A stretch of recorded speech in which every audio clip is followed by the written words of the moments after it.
Welcome to this channel, myself doctor T N Devnath. Today is 14 November, जो कि world diabetes day है। World diabetes day 14 नवंबर को हम लोग सेलिब्रेट करते हैं। तो हम सोच रहे हैं क्यों ना डायबिटीज़ के बारे में हम लोग थोड़ा डिस्कस करें, ताकि डायबिटीज़ की जानकारी, जो भी जानकारी ज़रूरत है वो हम लोग इकट्ठा कर पाए और अपना लाइफ में इसको इंट्रोड्यूस कर पाए। तो इसीलिए इस वीडियो में हम बात करेंगे कुछ इंपॉर्टेंट टॉपिक्स के बारे में, जो कि डायबिटीज़ में बहुत ही इंपॉर्टेंट है। इसके बारे में हम लोग बात करेंगे। अगर आप इस चैनल में नया है तो चैनल को सब्सक्राइब कर लीजिए, और वीडियो अच्छा लगे और ज़रूर जो अगर लगता है आपको ये वीडियो आपको किसी को फ़ायदा दे सकता है तो डेफिनेटली वीडियो को शेयर ज़रूर कीजिएगा। चलिए शुरू करते हैं। देखिए, वर्ल्ड डायबिटीज़ डे जो कि 14 नवंबर है, और this is myself doctor T N Devnath. आप देख पा रहे हैं, I did my MBBS as well as postgraduate diploma in clinical pathology and postgraduate diploma in mental health from the CMC Vellore, and I did fellowship in diabetes from the Delhi Apollo, as well as the sexual medicine fellowship, and I have some certificate on acupressure and all, which is important for treatment of this diabetes and other elements. So हम बात कर रहे हैं diabetes के बारे में, तो definitely हम बात कर रहे हैं इंसुलिन के बारे में। डायबिटीज़ और इंसुलिन तो आप जानते ही हैं, डायबिटीज़ और इंसुलिन एक दूसरे का नाम है। तो अगर इंसुलिन का बात करें तो सबसे पहले जिस आदमी का हम बात करेंगे, जिस साइंटिस्ट के बारे में बात करेंगे, वो है बेंटिंग एंड बेस्ट। क्योंकि ये दो आदमी हैं, दो आदमी नहीं हैं, दो साइंटिस्ट हैं। और this is the means we are so lucky that they have work so hard that ये लोग इंसुलिन को इन्वेंट किए हैं। 1921 को इंसुलिन को इन्वेंट किए, और इंसुलिन को इंटरनेशनली पब्लिश किए हैं, और जो यूज़ करने के लिए किया गया है वो साइंटिस्ट मैक्लियोड ने किए हैं। तो आप देख सकते हैं यहाँ पे आपका बेंटिंग है, यहाँ पे आपका बेस्ट है, और मैक्लियोड है जो कि प्रेजेंटेशन किए हैं इंसुलिन को पूरा यूज़ करने के लिए। इसको जो भी चाहिए उसको यूटिलाइज करने के लिए, पेशेंट के बेनिफिट के लिए वो प्रेजेंटेशन किए हैं इंटरनेशनली। तो इसीलिए 14 नवंबर actually it is the birthday of the Banting, जो कि हम लोग मतलब WHO वर्ल्ड हेल्थ ऑर्गेनाइजेशन, जिसको वर्ल्ड डायबिटीज़ डे सेलिब्रेट करते हैं, और हम इसी की सेलिब्रेशन में ही ये वीडियो बना रहे हैं। और डेफिनेटली वीडियो आपको बहुत हेल्पफुल होगा। और today's in means that is 2022 का अगर थीम देखेंगे वर्ल्ड डायबिटीज़ डे का, उनका कहना है एक्सेस टू डायबिटीज़ एजुकेशन। ये बहुत इंपॉर्टेंट है, ये थीम रखा गया है कि एजुकेशन होना चाहिए डायबिटीज़ के बारे में। तो चलते हैं, हम लोग शुरू करते हैं एजुकेशन अबाउट डायबिटीज़। तो डायबिटीज़ में देखिए, डायबिटीज़ बात करने के लिए बहुत ज़्यादा टाइम चाहिए। ये 15 मिनट, 20 मिनट, 1 घंटा में नहीं किया जा सकता है। तो इसमें देखिए क्या क्या है डायबिटीज़ के बारे में हमको जानना है। डायबिटीज़ क्या सिम्टम्स लेके आते हैं, क्या टाइप्स होता है, इसका क्यों होता है, इसका पैथोलॉजी क्या है अंदर में, इसका कॉम्प्लिकेशन क्या हो सकता है, इसका ट्रीटमेंट क्या हो सकता है, आपका डाइट का क्या रोल है, योगा का क्या रोल है, आपका हार्ट, किडनी, ये सब का कैसा बीमारी होता है डायबिटीज़ में, आपका सेक्सुअल डिसफंक्शन कैसे होता है डायबिटीज़ में, आप इसको कैसे जो कोलेस्ट्रॉल्स है, जो लिपिड प्रोफाइल है, वो उसका क्या इंपॉर्टेंट रोल रहता है, इसके बारे में हम लोग बात करेंगे। बहुत लंबा होगा, लेकिन कोशिश करेंगे जितना हो सके शॉर्ट में हम इस चीज़ को बताएं। तो अगर हम लोग बात कर रहे हैं डायबिटीज़ का मतलब हम लोग बात कर रहे हैं शुगर का मतलब अगर आपका हाई शुगर है then we call it hyperglycemia. Hyperglycemia medical term है। हाई शुगर हम लोग बोल सकते हैं शुगर बहुत ज़्यादा है। अगर कोई भी रीज़न से अगर आपका शुगर ज़्यादा है बॉडी में मतलब ब्लड में, तो definitely we call it as diabetes, right. तो डायबिटीज़ में देखिए क्या होता है, नॉर्मली ग्लूकोज जो भी हम लोग खाते हैं, glucose is the source of energy for our body. Glucose को ही एनर्जी हिसाब से यूटिलाइज किया जाता है। तो जो भी हम लोग खा रहे हैं, तो इसमें हम लोगों का ग्लूकोज प्रोड्यूस हो रहे हैं, और ये ग्लूकोज जब हम लोगों का ब्लड में आता है, ब्लड वेसल में जब आता है, ब्लड के थ्रू आता है, तो इसमें शुगर बन गया इसमें। और जैसे शुगर आता है वहाँ पे इंसुलिन बनता है। इंसुलिन कहाँ बनता है? इंसुलिन बनता है पेनक्रियास में। नॉर्मली जैसे शुगर आया, इंसुलिन से पेनक्रियास से आपका इंसुलिन निकलेगा, और उसी इंसुलिन ग्लूकोज के साथ बाइंडिंग करके सेल तक, ब्लड से सेल तक लेके जाएगा। ये ब्लड में है, ब्लड से फिर ये ग्लूकोज को सेल के अंदर डाल देता है, जो कि सेल के हिस्सा अंदर में ये एज ए एनर्जी यूज़ होता है। तो हमारा सेल को अगर एनर्जी चाहिए, मतलब ग्लूकोज चाहिए, तो ग्लूकोज ब्लड से सेल में आएगा with the help of insulin. Insulin कहाँ से प्रोड्यूस होता है? पेनक्रियास से, पेनक्रियास का बीटा सेल से, हम लोग आगे देखेंगे। तो ये होता है ग्लूकोज का मेटाबॉलिज्म। अगर मान लीजिए ये आप अगर ज़्यादा ग्लूकोज ले रहे हैं, मतलब खा रहे ज़्यादा खा रहे हैं, तो फिर ये प्रोसेस होता है। अगर आप फास्टिंग में हैं, नहीं खाते, तो इसका ऑपोजिट सिस्टम भी बॉडी बना के रखे हैं कि अगर आप फास्टिंग में हैं, नहीं खा पा रहे हैं, तो फिर आपको सर्वाइव करने के लिए एक सिस्टम होता है जो कि पेनक्रियास से निकलते हैं ग्लूकागन, जो कि आपका ग्लाइकोजन एक फॉर्म होता है। एक्चुअली क्या होता है ना, जो ग्लूकोज हम लोग खा रहे हैं, जो यूटिलाइज हो रहे बाकी ग्लाइकोजन के हिसाब से स्टोर रहता है। जब जरूरत होता है ग्लाइकोजन को तोड़ के ग्लूकोज बनाया दिया जाता है ताकि आपका शुगर मेंटेन रहे। तो एक प्रोसेस है, ग्लूकोज यूटिलाइज करो, इसके बाद जो बचा है वो ग्लाइकोजन में बदल दो। दूसरा है कि आप खाना नहीं मिल रहा है तो ग्लाइकोजन जो स्टोर करके रखे थे मसल में, लिवर में, तो इसको तोड़ के आप ग्लूकोज लाइए। ये होता है हम लोग जब खाते हैं और जब फास्टिंग करते हैं। फास्टिंग करने के टाइम में जो स्टोर है उसको यूटिलाइज किया जाता है। तो ये हम लोगों का होम्योस्टेसिस है, जो कि शुगर का या फिर ग्लूकोज का, जो भी आप बोले, इसको मेंटेन रखते हैं। लेकिन इसमें अगर कोई दिक्कत होता है तब भी हम लोगों को डायबिटीज़ का शिकार हो जाते हैं। देखिए, सबसे इंपॉर्टेंट जो ऑर्गन है ये है पेनक्रियास। पेनक्रियास अगर आप देखेंगे, ये अगर हम लोगों के ह्यूमन बॉडी में देखेंगे, लिवर है, लिवर के नीचे ही पेनक्रियास है। ओके, ये पेनक्रियास इस टाइप का ग्लैंड है, देख रहे हैं, पेयर शेप का ग्लैंड है। तो पेनक्रियास में बहुत सारा पार्ट है, इसका हेड है, नेक है, बॉडी है, टेल है। ओके, तो पेनक्रियाटाइटिस भी आप सुने होंगे, बहुत जो ज़्यादा दारू पीते हैं उनको पेनक्रियाटाइटिस हो जाता है। इसका क्या मतलब है? पेनक्रियास का दो पार्ट है, एक एक्सोक्राइन, एक एंडोक्राइन। जो एक्सोक्राइन पार्ट है, इसमें एंजाइम निकलते हैं, जो एंजाइम हम लोगों को, जो ग्लूकोज हम लोग खाते हैं, कार्बोहाइड्रेट, प्रोटीन, फैट, इसको मेटाबोलाइज करते हैं, इसको डाइजेस्ट करते हैं, इसको एंजाइम का काम होता है। अगर उसी में कोई दिक्कत है तो जो होता है इसको बोलते हैं हम लोग पेनक्रियाटाइटिस। अगर कोई इन्फ्लेमेशन हो रहा है तो वहाँ पे पेनक्रियाटाइटिस। इसका साथ शुगर का बहुत ज़्यादा रिलेशन नहीं है, लेकिन रिलेशन है पेनक्रियास का अंदर का पार्ट, जो इसको हम लोग बोलते हैं एंडोक्राइन पेनक्रियास। एंडोक्राइन पेनक्रियास क्या होता है ना, पेनक्रियास का जो लास्ट पोर्शन होता है उसी में एक सेल रहता है जिसको हम लोग बोलते हैं आइलेट्स ऑफ लैंगरहैंस। आप देख पा रहे हैं, ये लार्जर व्यू है आइलेट्स ऑफ लैंगरहैंस, ये भी आइलेट्स ऑफ लैंगरहैंस है, और इसमें ये है आइलेट्स ऑफ लैंगरहैंस। ठीक है, आइलेट्स ऑफ लैंगरहैंस में 3 तरह का सेल रहता है, 3-4 तरह का रहता है, अल्फा, बीटा एंड डेल्टा। तो हम लोग को सबसे जो इंपॉर्टेंट है वो है बीटा सेल। बीटा सेल क्योंकि वो इंसुलिन प्रोड्यूस करते हैं। अगर फास्टिंग में है तो जो आपको सबसे जरूरी है वो है अल्फा सेल, जो कि ग्लूकागन होता है, जो कि आपका स्टोर को ग्लूकोज में कन्वर्ट करने में मदद करते हैं। तो ये होम्योस्टेसिस है, और ये बीटा सेल से ही आपका इंसुलिन निकालते हैं, राइट। तो बीटा सेल अगर किसी कारण से डैमेज हो जाता है तो फिर आपको इंसुलिन बनेगा कहाँ से? बीटा सेल है ही नहीं।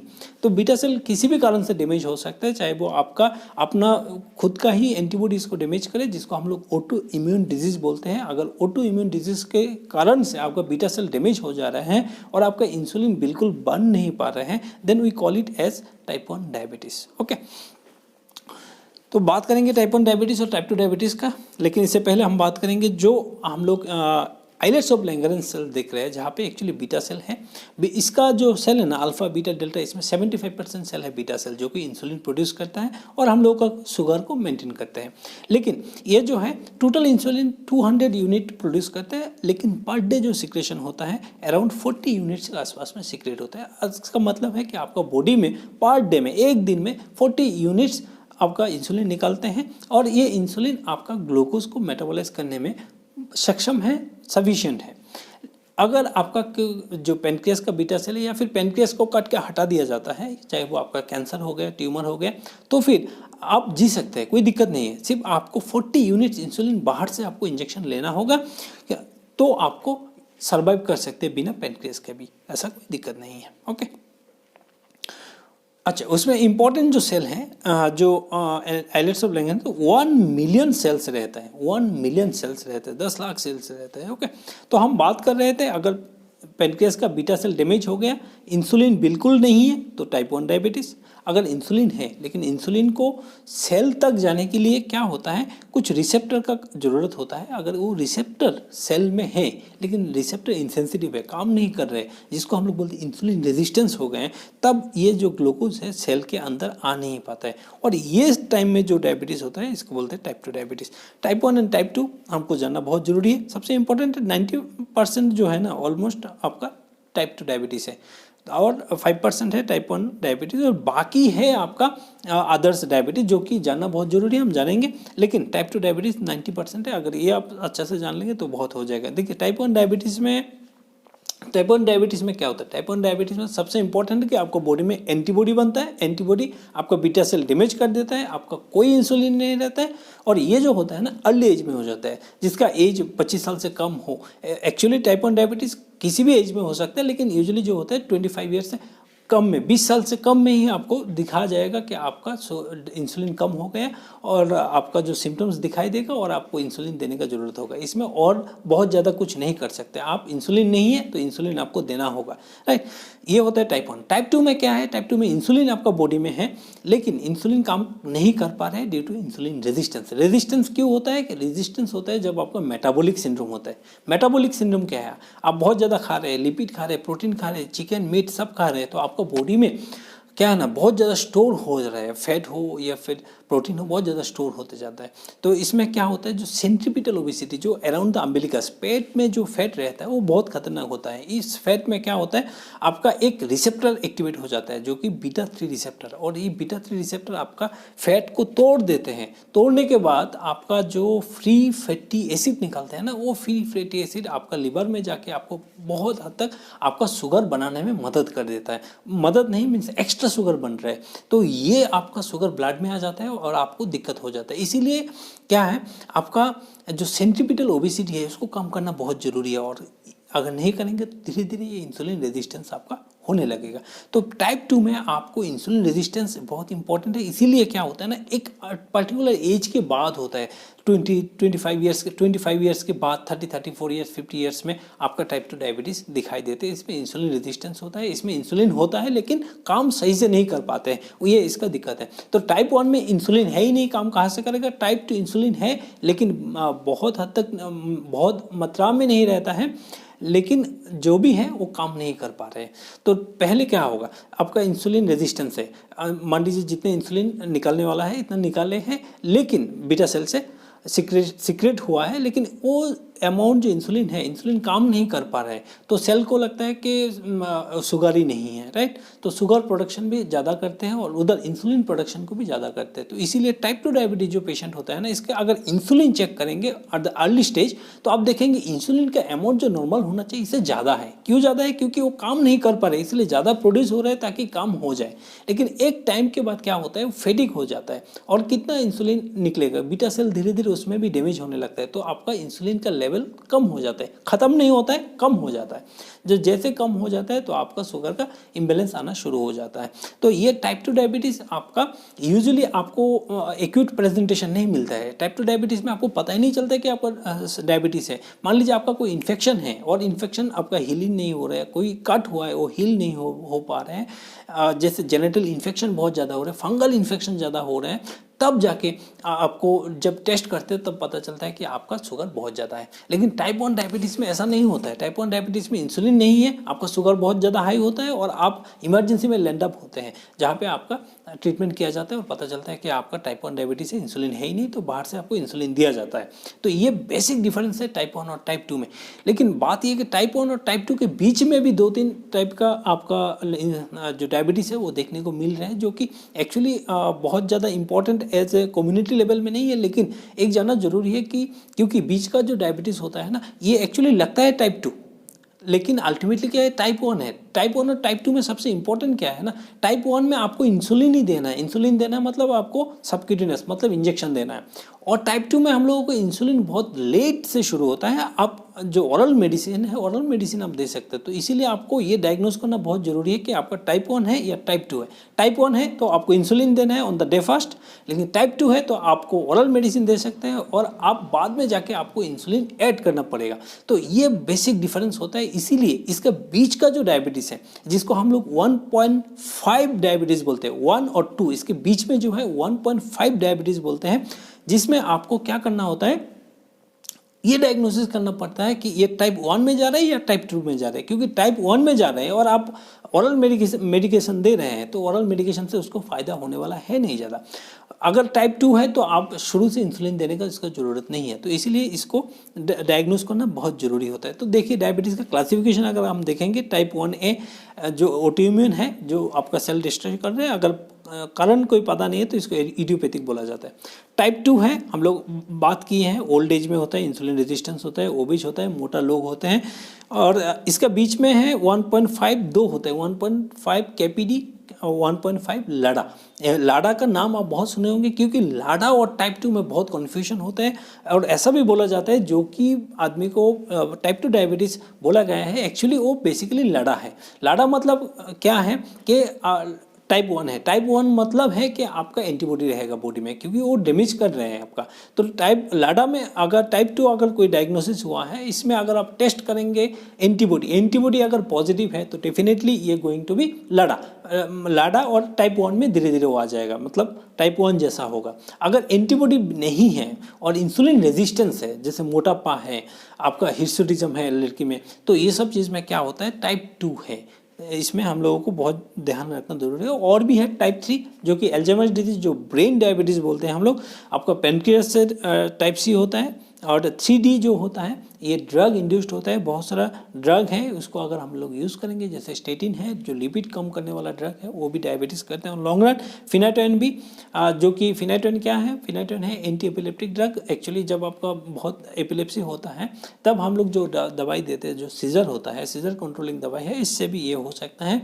और एक टाइप 4 होता है टी रेगुलेटरी सेल, ये आपको पता होने का जरूरत नहीं। सिम्टम्स क्या है, कैसे आपको पता चलेगा, पॉलीफेजिया, आपको बहुत भूख लगेगा, बहुत प्यास लगेगा, बहुत थर्स्ट होगा, और आप बहुत ज़्यादा यूरिन आप पास करेंगे, ये है सबसे इंपॉर्टेंट। इसके बाद है कि आपका इन्फेक्शन होगा और सडनली आपका वेट लॉस हो जाएगा। वेट लॉस हो रहा है ना, तो आपको पता नहीं चलेगा कि वेट लॉस क्यों हो रहा है, क्योंकि आप सही से खा भी रहे, आप जिम भी नहीं जा रहे, आप बहुत ज़्यादा एक्सरसाइज भी नहीं कर रहे, फिर भी आपका वेट कम हो रहा है, तो ये इंडिकेट करता है कि आपका डायबिटीज़ होने का चांसेस है। क्योंकि ये जब इंसुलिन कम हो जाता है बॉडी में तो डेफिनेटली ये आपका जो मसल है इसका कम कर देता है, मसल धीरे धीरे मसल कम होने लगता है, जिसके चलते आपका जो है वेट कम होने लगता है। अनयूजुअल वेट लॉस, मतलब आप योगा कर रहे हैं, खाना डाइट कर रहे हैं, डाइटिंग कर रहे हैं, तो फिर आपका वेट कम हो रहा है, तो दिस इज नॉर्मल।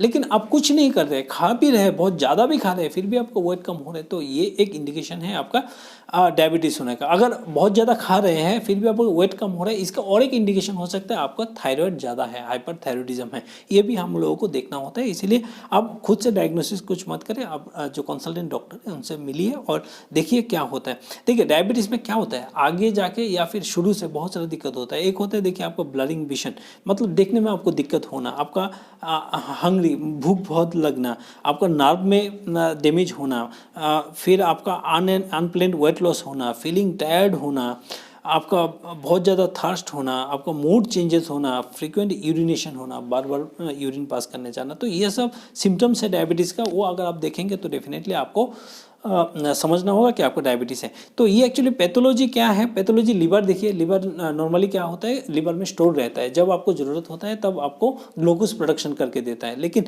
यहाँ पे क्या हो रहा है, आपका बॉडी में ग्लूकोज बहुत ज़्यादा है, लेकिन ये जो ग्लूकोज है सेल तक नहीं जा पा रहे, तो सेल को लग रहा है ना कि ग्लूकोज है ही नहीं, आदमी खाया ही नहीं, तो वो जो काउंटर रेगुलेटरी प्रोसेस होता है कि भाई हमको ग्लूकोज चाहिए, बॉडी को ग्लूकोज चाहिए, तो फिर लिवर क्या करते हैं, फिर जो स्टोर है उसी से ग्लूकोज भेज देता है। तो एक तो बॉडी में ऑलरेडी ग्लूकोज ज़्यादा है, बॉडी में मतलब ब्लड में बहुत ज़्यादा है, किंतु सेल में नहीं है। और दूसरा है जब सेल ये सिग्नल भेजते हैं कि भाई ग्लूकोज नहीं है, तो फिर लिवर ग्लूकोज प्रोडक्शन करके ब्लड में डाल देते हैं। तो ब्लड में पहले से है, फिर लिवर डाल रहे हैं, तो बहुत ज़्यादा ग्लूकोज हो जाता है। ये इसको हम लोग बोलते हैं ग्लूकोटॉक्सिसिटी।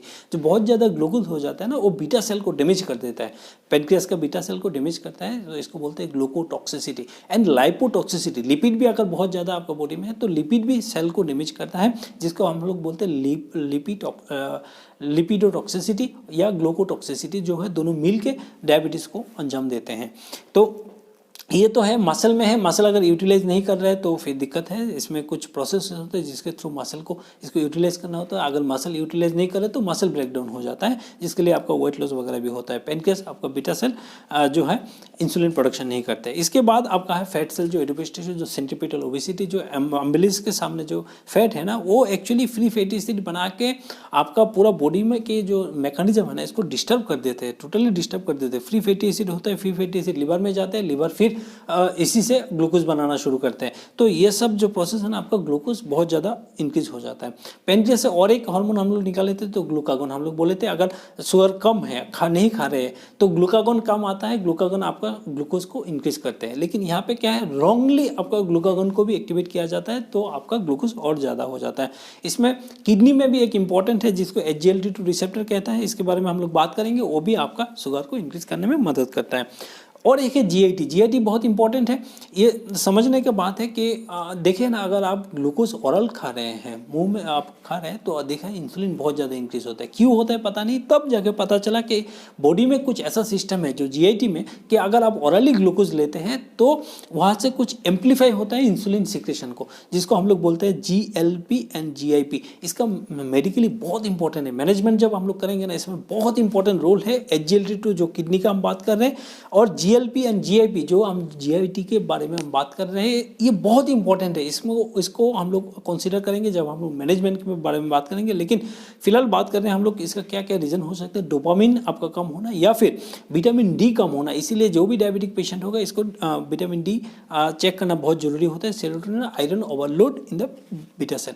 तो सबसे इंपॉर्टेंट जो है कि हम लोग जाएंगे, ब्लड प्रिक करेंगे या फिर वेनस ब्लड लेंगे, उसी से हम लोग को पता चल जाएगा कि शुगर कितना है या नहीं है। देखिए, कोई पेशेंट अगर डायबिटीज़ होगा तो हम लोग क्या कर सकते हैं, इसको खाने से पहले जज कर सकते हैं, खाने के 2 घंटा बाद कर सकते हैं, और दिन में रैंडमली कभी भी कर सकते हैं।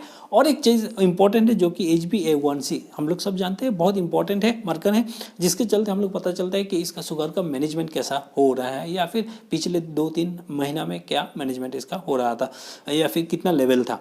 तो अगर फास्टिंग आपका 126 से ज़्यादा है, और PP 2 घंटा बाद 200 से ज़्यादा है, और आपका अगर HbA1c मोर देन 6.5 है, तो आप डायबिटीज़ है। बहुत इंपॉर्टेंट है ये, अगर है डायबिटीज़ है। अगर आपका 100 से कम है, फास्टिंग 140 से कम है, और 200 से दिन में कभी भी कीजिए, इसमें 200 से कम है, और हीमोग्लोबिन HbA1c जो है लेस देन 5.6 है, तो आप नॉर्मल है। और इसका बीच में अगर है तो आप प्री डायबिटीज़ है। आप नहीं डायबिटीज़ भी नहीं है, नॉर्मल भी नहीं है, बीच में है, इसलिए हम लोग बोलते हैं प्री डायबिटीज़। ओके। और 2 इंपॉर्टेंट चीज़ है कि अगर आपका फास्टिंग ग्लूकोज ज़्यादा है, तो इसको बोलते हैं इम्पेयर्ड फास्टिंग ग्लूकोज, बाकी नॉर्मल है। और ग्लूकोज इम्पेयर्ड ग्लूकोज टॉलरेंस हम लोग इसको बोलते हैं कि फास्टिंग आपका सही है लेकिन बाकी गड़बड़ है। तो ये आपका इंपॉर्टेंट है। आपका यूरिन में भी टेस्ट किया जाता है कि शुगर प्रोटीन है कि नहीं। लिपिड प्रोफाइल चेक किया जाता है, आपका किडनी प्रोफाइल, आपका हीमोग्लोबिन और विटामिन D हम लोग चेक करते हैं। ओके। स्क्रीनिंग आप कब करेंगे? यूजुअली बोलते हैं 45 ईयर्स, लेकिन अभी इसका 45 नहीं है, अभी बहुत कम हो गया। अभी अगर आपका BMI बहुत ज़्यादा है, 25 से ज़्यादा है, तो आप 30 ईयर्स में भी शुरू कर सकते हैं इसका स्क्रीनिंग में आप क्या करेंगे, फास्टिंग ब्लड शुगर कीजिएगा खाने से पहले, और HbA1c कर लीजिएगा, आपको पता चल जाएगा कि आपको क्या है या नहीं है। ओके। तो डायबिटीज़ टाइप 1 टाइप 2 बारे में बात किए हैं, इसके भी बात कर लिए हम लोग। लाइफस्टाइल मॉडिफिकेशन डेफिनेटली बहुत इंपॉर्टेंट है, डाइट बहुत इंपॉर्टेंट है। दूसरा है मैनेजमेंट के लिए आपको ओरली मेडिकेशन लेना और इंसुलिन लेना, 2 ही ऑप्शन है, और कोई ऑप्शन नहीं है। आपको ओरल मेडिकेशन लेना होगा या फिर इंजेक्शन लेना होगा और इंसुलिन लेना होगा, 3 ऑप्शन है। तो इसके बारे में आप चाहें तो हम लोग बात कर सकते हैं अगला वीडियो में कि डायबिटीज़ को मैनेजमेंट कैसे करते हैं। आपको अगर आपको डायबिटीज़ है तो आपका ट्रीटमेंट कैसे शुरुआत होगा, इसके बारे में डिटेल्स हम लोग नेक्स्ट वीडियो में बात करेंगे, क्योंकि ये वीडियो बहुत लंबा हो रहा है। इतना तक हम लोग बात कर लिए कि डायबिटीज़ क्या है, क्यों होता है, इसका अंडरनीथ क्या रीज़न है। आपका सबसे इंपॉर्टेंट जो है centripetal obesity, around the umbilicus अगर फैट बहुत ज़्यादा है तो आप रिस्क बहुत ज़्यादा है। अगर आपका BMI बहुत ज़्यादा है तो डेफिनेटली आपका रिस्क बहुत ज़्यादा होता है। तो इसीलिए इसको ध्यान देना है। जितना हो सके एक्सरसाइज कीजिए, लाइफस्टाइल चेंज कीजिए, डाइट को कम जितना हो सके, कार्बोहाइड्रेट को कम करके प्रोटीन और फैट को भी थोड़ा कम कर दीजिए, प्रोटीन को आप इंक्रीज कर सकते हैं। तो ये आप चीज़ आपको देखना है, और आगे हम लोग बात करेंगे कैसे हम लोग मैनेज करेंगे। आई होप ये वीडियो इन्फॉर्मेशन तो है। और अगला वीडियो जो होगा, हर ड्रग में जो भी, अगर आप डायबिटिक हैं, जो भी ड्रग आप ले रहे हैं, तो इस ड्रग का क्यों ले रहे हैं, इसका क्या रीज़न है, क्या साइड इफेक्ट है इसका हो सकता है, क्या डोज आप ले रहे हैं, इसके साथ कौन सा मेडिसिन आपको ऐड किया जा रहा है, क्यों ऐड किया जा रहा है, हर चीज़ के बारे में बात करेंगे, खुल के बात करेंगे। बहुत बेनिफिट होगा। वीडियो को डेफिनेटली अगला वीडियो के लिए वेट कीजिएगा। आज के वीडियो में इतना ही। Thank you so much.